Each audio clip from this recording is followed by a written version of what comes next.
आराध्या वेद प्रतिपाद्या जय जय सुसुविद्या आत्मरूपा दयांते केलिया स्मरण सकल विद्येचे अधिकरण केती बंधू श्रीचरण श्रीगुरूचे ते नमस्कार. मी आता स्वामी महाराजांना वंदन करून सर्व भाविकांना माझा साष्टांग नमस्कार. आज नवरात्रीची 5वी माळ आहे आणि त्यामध्ये आपण सर्वजण सत्संगामध्ये सम्मिलित झालेलो आहोत. आजचा समाज आहे आत्मनिवेदन भक्ती.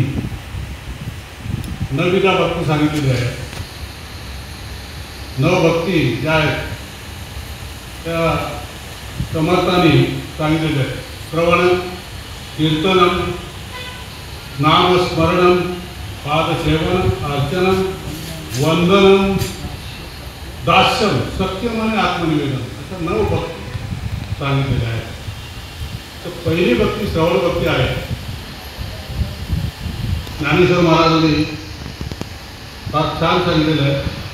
मंत्रेची वैरीमध्ये तरी वाया का बांधावी कोठा रोग जाय दूध साखरे तरी कविंब ताप्या ऐसा मनाचा मारा न करता इंद्रिया दुःख न देता येथे मोक्षित अशी आयता श्रवणामा. काय छान सांगितलं की आपल्या बोलण्याने आपल्या शब्दाने शत्रूचा जर मित्र होत असेल तर कमरेला तलवार काय बांधायची गरज आहे. जर आपल्या गोड बोलण्याने जर जगामध्ये आपले मित्र होत असतील तर लढाया आटोम बॉम्ब ह्याची सगळी गरज काय आहे नाही का. रोग जाय दूध साखर तरी कडुनिंब का प्यावा. रोगाचं जर साध्या औषधाने जर बरं होत असेल तर भारी औषध देण्याची काय गरज आहे असं ज्ञानेश्वर महाराज म्हणतात. इंद्रियाला दुःख न देता आणि कोणतंही कष्ट न घेता श्रवणाने आत्मप्रचिती होत असेल किंवा मोक्ष मिळत असेल तर काय हरकत आहे असं ज्ञानेश्वर महाराज म्हणतात. श्रवणम झालं. कीर्तनम कीर्तन तर आपल्याला माहितीच आहे सगळ्यांना की आपण कीर्तन प्रवचन रोज ऐकतो. नामस्मरण कालची जी भक्ती आहे की नामस्मरण हा समाज घेतला होता. नामस्मरणाचं काय महत्त्व आहे ते सावंत साहेबांनी काल सांगितलं आपल्याला. नंतर पादसेवन देवाची पादपूजा करावी. आता नवरात्रामध्ये आपण तेच करतो. पादसेवन अर्चनम देवाचं अर्चन करावं. वंदनम देवाला वंदन करावं. दास्यम देवाचा दास होऊन राहावं. सत्यम सत्य म्हणजे देवाचा सखा होऊन राहावं त्याला सत्यम भक्ती म्हणतात. आणि शेवटची भक्ती आहे आजचा समाज आत्मनिवेदन आत्मप्रचिती. ते आत्मप्रचिती आपल्याला सांगितलं. ती नेमकी कशाने येईल हे सगळे नवविधा ज्या भक्त्या ज्या आहेत त्या आपण किती केल्या आणि जर आपलं अंतःकरण शुद्ध नसेल तर मन शुद्ध नसेल तर फक्त ब्रह्मदेव जरी आला तरी तुम्हाला आत्मप्रचिती होणार नाही. कारण भाव पाहिजे त्याच्यामध्ये. आत्मप्रचिती करून घ्यायची असेल तर तसा भाव पाहिजे. मन साफ पाहिजे. आता तुम्ही मला सांगा त्या नवरात्रामध्ये गरबाची स्थापना करतात. गरबा म्हणजे घटाची स्थापना करतात. एक छोटंसं मडकं आणतात आणि त्याच्यामध्ये त्याची स्थापना करतात आणि बाजूला ते गहू ठेवतात नाही का. करतात ना गहू ठेवतात तर ते गहू गहू बांधले ते करतात आणि ते नंतर उगवतात. अंकुर येतात त्याला असं नाही का. आणि हे प्रत्यक्षात आपण जे दिसतं तसं तुम्ही अंतःकरणामध्ये किंवा मनामध्ये चांगले विचार जर उगवाल तर ते विचार नाही का उगवणं. या जगामध्ये तीच वस्तू उगवते ती पेरली जाते. तुमच्या अंतःकरणामध्ये तुम्ही जर चांगले विचार केला तर चांगले विचार येतील तुमच्या मनामध्ये. मग काय होईल आपण त्याच्यामुळे बघा काय माहिती आहे आपण जर दुसऱ्याला दुःख दिलं तर ते दुःख क्रिया तशी प्रतिक्रिया ते दुःख आपल्याला रिटर्न होईल. तुम्ही सुख दिलं तर सुख तुम्हाला कैक पटीने रिटर्न होईल. त्याला बुमरंग म्हणतात. बुमरंग हा बुमरंग कधी शब्द ऐकला? हा अमेरिकेतला शब्द आहे बुमरंग. आपल्याकडे जसं सुदर्शन चक्र आहे तसं ते अमेरिकेमध्ये बुमरंग हे आदिवासींचं शस्त्र होतं. सुदर्शन चक्र जसं फेकल्यानंतर ते हातात परत येतं भगवान श्रीकृष्णाच्या, तसं हे बुमरंग शस्त्र जे आहे तर ते असं मारलं की ते परत येतं. त्याला बुमरंग असं म्हणतात. म्हणजे तुम्ही सुख दिलं दुसऱ्याला तर ते सुख कैक पटीने तुमच्याकडे रिटर्न येईल. तुम्ही दुःख दिलं जसं पेराल तसं होईल. जर दुःख दिलं तर दुःख कैक पटीने परत येईल. म्हणून तुम्ही आनंद पेराल तर आनंद उगवेल, तुम्ही दुःख पेराल तर दुःख उगवेल. तुमचं अंतःकरण शुद्ध पाहिजे तरच तुम्ही भक्ती करू शकता, आत्मप्रतीती घेऊ शकता, नाहीतर नाही. ज्ञानेश्वर महाराजांनी फार छान सांगितलं आहे, तू मन हे मीच करी माझ्या भजनी प्रेम धरी सर्वत्र नमस्कार ते मज एकच आहे ते. तुम्ही सर्वत्र नमस्कार मला करा असं सांगितलं. माझे भजनी प्रेम धरी तू मन हे म्हणजे माझं जे मन आत्ताच तमाशामध्ये सांगितलं. काय सांगितलं? विभक्त नव्हे तो भक्त, नाही का? सर्व धर्मानुपरितेचे मामेकम शरण बोलत. सर्व धर्माचा त्याग करून मला शरण आहे असं भगवान श्रीकृष्णाने 5000 वर्षापूर्वी सांगितलं की मला एकट्याला शरण आहे, बाकीचं तू काय करू नको. ज्ञानेश्वर महाराजांनी याचा भावार्थ सांगितले. काय काय भावार्थ सांगितले? पण आपले भेटे माझे जाणते एकपण तयाचे नाव शरण म्हणतं येणे गा. महाराज आपल्याला म्हणायचं नाही का? काय सांगितलं याच्यामध्ये? भावार्थ काय आहे की देव आणि मी एकच आहे, दोन नाही. तुम्ही परमेश्वराचे अंश आहात. परमेश्वराचे अंश म्हणजे काय? जेवढे जेवढे जेवढे सगळे प्राणी आहेत ज्याच्यामध्ये जीव आहे तो सगळा परमेश्वराचा अंश आहे. फक्त तशी दृष्टी पाहिजे. आता दृष्टी सांगितलं ना, ती दृष्टी पाहिजे, बघण्याची आपली दृष्टी पाहिजे. पै आपले वेगळे माझे जाणीते एकपण.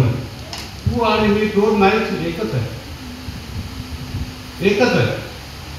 ज्या वेळेला तू जर वेगळा असेल तर ती भक्ती नव्हे, विभक्त नव्हे तो भक्त असं समाजामध्ये सांगितलं. म्हणजे देव आणि भक्त. महाराज आपल्याला कितीतरी वेळा सांगितलेलं आहे की मी आत्मा आहे. बघा तुकाराम महाराज एका आपल्यामध्ये म्हणतात, नर नारी बाळ अवघा नारायण ऐसे माझे मन करी देवा. नये काम क्रोध द्वेष निंदा द्वंद्व अवघा गोविंद निसंदेह. असावे मे सदा विषयी विरक्ती काया वाचा चित्त तुझे पाणी. काय छान सांगितलेलं आहे. करुणी साये व्हावे कृपावंत काम. काय बघा छान सांगितलं. नारी आणि बाळ एवढं काही आहे ते समान आहे असं माझं मन कर. देवा देवाजवळ प्रार्थना करतात असं माझं मन कर. नर नारी बाळा अवघा नारायण असे माझे मन कर देवा.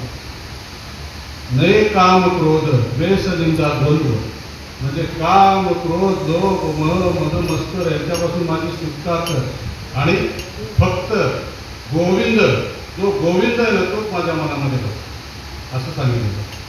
असा सदा विषयी विरक्ती. विषयापासून माझी सोडवणूक कर देवा. त्या विषयाच्या नादाला माझा जो आहे तो सगळं ह्याच्यापासून हे कर, म्हणजे मन निर्मळ कर, तरच मला त्याची प्राप्ती होईल असं तुकाराम महाराज म्हणतात. किती छान सांगितलं बघा तुकाराम महाराज. ज्ञानेश्वर महाराजांनी पण तेच सांगितलं आहे. बुद्धी ते स्थळी, बुद्धी ते स्थळी आणि बुद्धी ते स्थळी धैर्यशी हात पुढे मिळवले जाय. विवेकाचे बुद्धी संतोषाची चाल लावी वैशिष्ट्य तरी हिरवी राहील. बुद्धीचे स्थळी मन कसं असतं ते ज्ञानेश्वर महाराजांनी सांगितलं. निश्चय अशी ताळी बुद्धीचे स्थळी निश्चय अशी ताळी धैर्यशी हात पुढे मिळवली जाय. असं मन आहे आपलं. मन भक्ती करून देत नाही बाबा. बुद्धीची सळी म्हणजे काय सांगितलेलं आहे की पायात आपल्या काटा रुतला ना, काटा तसा हात लावला तर माहीत नाही पडत, तर तो काटा सळतो आतून. सासू पुण्याला कशी छळते तसं छळते म्हणजे काय हो, नेमकं काय ते टॉर्चर करते, मारत वगैरे नाही, पण मानसिक टॉर्चर. मानसिक टॉर्चर फार हे आहे. मानसिक टॉर्चर माणसाला करतो, माणूस वेळा होतो. शब्दाचा मार ही आपली जी जीव आहे ना, जी 3.5 मिनिटाची आहे, 6 फुटाच्या माणसाला घायल करते, आयुष्यावर विसरत नाही माणूस. 3.5 मिनिटाची जीव. तशी ती सासू आहे ना, सुनेचा छळ करते, मारत करत नाही. एक वेळ आहे म्हणून एक थोडीशी कथा सांगतो घडलेली. बुद्धीचे सळी, महाभारताची कथा नाही सांगायचं होतं, पण ते आता मला आमच्या वेळ नाही. तर कसं असतं सासूने, आता त्या दिवशी महाराजांनी सांगितलं की आता उलटं झालेलं आहे, म्हणून सासूला करायचं. हां नाही, मला तसं म्हणजे सासू सुनेला कळते का सून सासूला कळते हे आता बघावं लागेल बरोबर. काही घरामध्ये असेल तसं, पण आता बराचसा समाज सुशिक्षित झालेला आहे. सासू पण सुशिक्षित आहे आणि सून पण सुशिक्षित. आपल्या जर मठावर येतीलच सासू आणि सुना तर असा प्रकार घडणार नाही का. तुमचे यायला पाहिजे मठावर.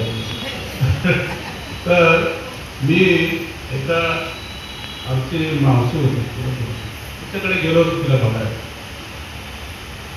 आणि बिस्किटचा पुडा घेऊन गेलो. आपण जातो ना बिस्किटचा पुडा घेऊन, पाहुणे गेलो होतो.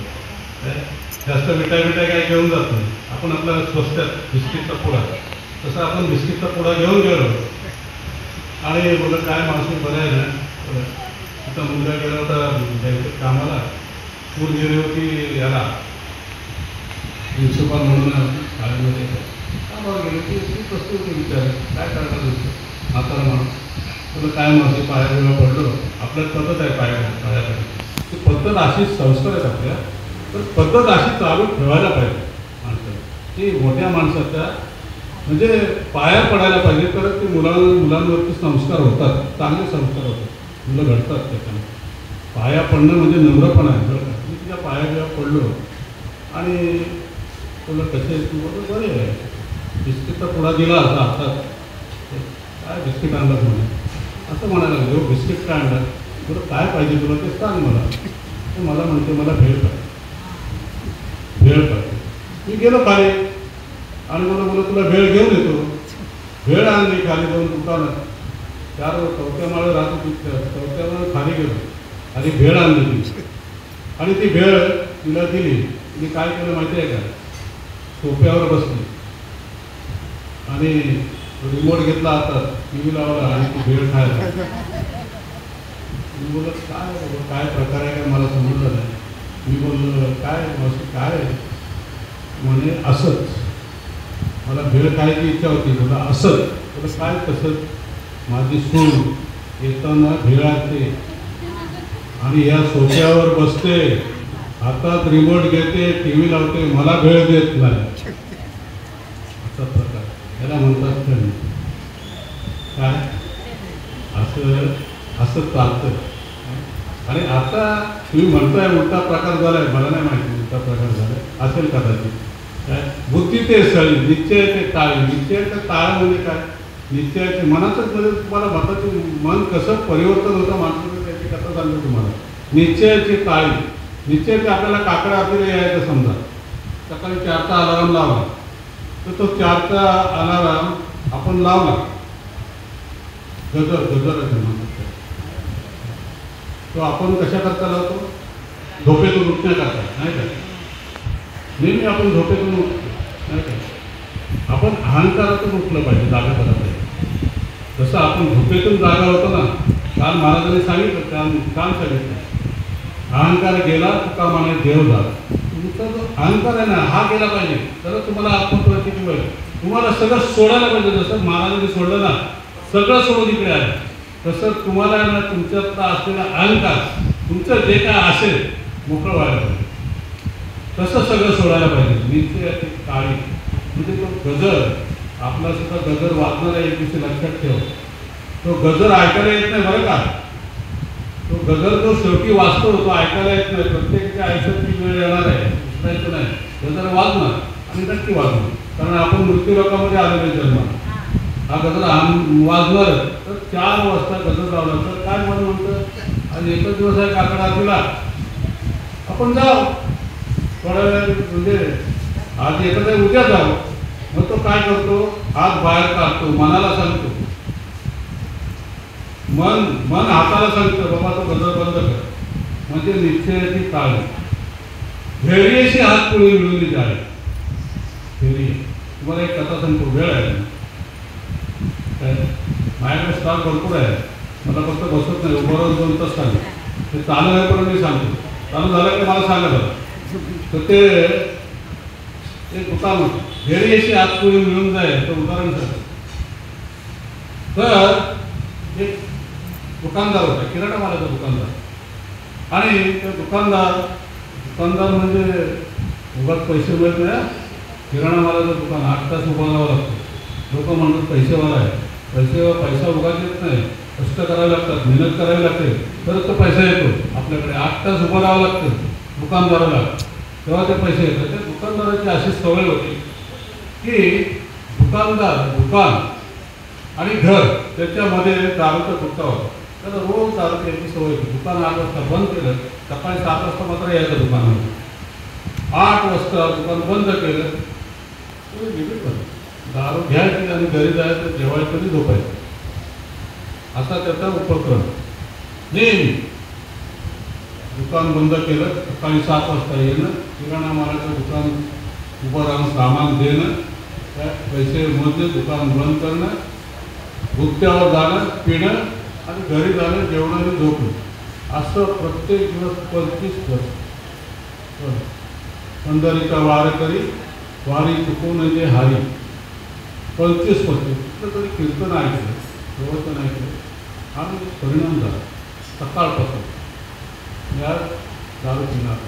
एक मन म्हणतो, आपले 2 मन आहेत का, एक बहिर्मन आणि एक अंतर्मन. बहिर्मन अंतर्मनात टोचत असतं. अंतर्मनाचं कनेक्शन त्याच्याशी आहे आणि बहिर्मनाचं कनेक्शन जगाशी. हा बहिर्मन अंतर्मनाला सांगतो आज दारू पियायची नाही. महाराजांनी आज चांगलं सांगितलेलं, आज दारू नाही प्यायची. एक मन म्हणतो, अरे तू मला सवय लागलीस 25 वर्षांनी नाही प्यायची म्हणतो. नाही, महाराजांनी सांगितलं. भक्ती कशी करायची हे महाराजांनी सांगितलं. मोक्ष कसा मिळतो महाराजांनी सांगितलं. आपण कसं संसार मायाजाळामधून सुटायचं हे महाराजांनी सांगितलेलं आहे. आपण नाही धरतो का, दिवस पुऱ्या बांधायचं नाही, तिथं नाही पिणार. वेळ येते जवळ, 8 वाजता दुकानाची वेळ येते आणि दुकान बंद करतो. एक म्हणून तुम्हाला 25 वर्ष सवय लावली, आज पियाचं म्हणजे पियाची करतो नाही पित. गेला आला दारूचा दुकान, आम्हा घुम झाला, घाबरा घुबरा झाला, नाही पिणार म्हणजे नाही पिणार. महाराजांनी सांगितलं ना, नाही पिणार आणि गेला. 2 पावलं असं 4-5 पावलं पुढे गेला. मनावरती मी विजय मिळवला. आता मनावरती विजय मिळवला, मग पार्टी पाहिजे की नाही, परत आला परत. ते असं आपलं मन विलक्षण आहे. बुद्धीचे सरी निश्चयाची काळी, धैर्याची हात पुढे मिळवली, विवेकाती बोलवी. ते चालू नाही झालं. चालू विवेकाती बोलवी, संतोषाची चाळ लावी. रामायणामधलं प्रकरण आहे ते आता तिकडे चालू होते, पडदा सोडला नाही अजून.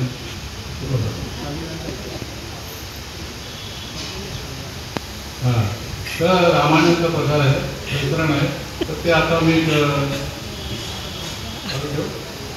ते अजून चालू करतात. प्रभू रामचंद्र, सीतामाई आणि लक्ष्मण अरण्यामध्ये राहत होते आणि तिथंच ती लोक आहेत ते प्रभू रामचंद्राकडे बघायचे आणि त्याला बघून असं निघून जायचं. अगस पुणे आले समोर. प्रभू रामचंद्राने विचारलं की ही जी माणसं आहेत ती का अशी आहेत माणसं? फक्त बघतात आणि निघून जातात, काय बोलत नाही बोलत नाही काही नाही. ते म्हणाले, अगस्त्यमुनी म्हणाले, ही माणसं जी आहेत का नरभक्षक आहेत. तुमचं रूप इतकं तेजस्वी आहे, भगवंताचं रूप म्हणजे चंद्रासारखं रूप केलं, तेजस्वी रूप आहे, तुमच्याकडे बघायचं आणि निघून जायचं. नाही तर ही माणसं जी आहेत नरभक्षक, माणसाला मारतात आणि खातात अशी माणसं आहेत. पुढे पुढे गेले. अगस्त्यमुनीने एका कुटीमध्ये त्यांना राहायला जागा दिली आणि प्रभू रामचंद्र, सीतामाई आणि लक्ष्मण बाहेर पारा देणार नाही का. तर सुपर्णका, रामाची बहीण सुपर्णका, माहिती आहे तुम्हाला, तिचा जुवा म्हणजे तिचा नवरा काहीतरी द्रोह केला म्हणून रावणाने तिच्या नवऱ्याला मारलं. तर ती सुपर्णका ही राक्षस जे आहेत ना ते आपले योग मायने रूप वगैरे घेतात. तिने प्रभू रामचंद्रांना पाहिलं आणि त्यांचं रूप एवढं तिला मनामध्ये ठसलं की म्हणे नाही जायचं. पुढचं भाग उद्या सांगितलं. तुम्हाला सर्वांना समाधान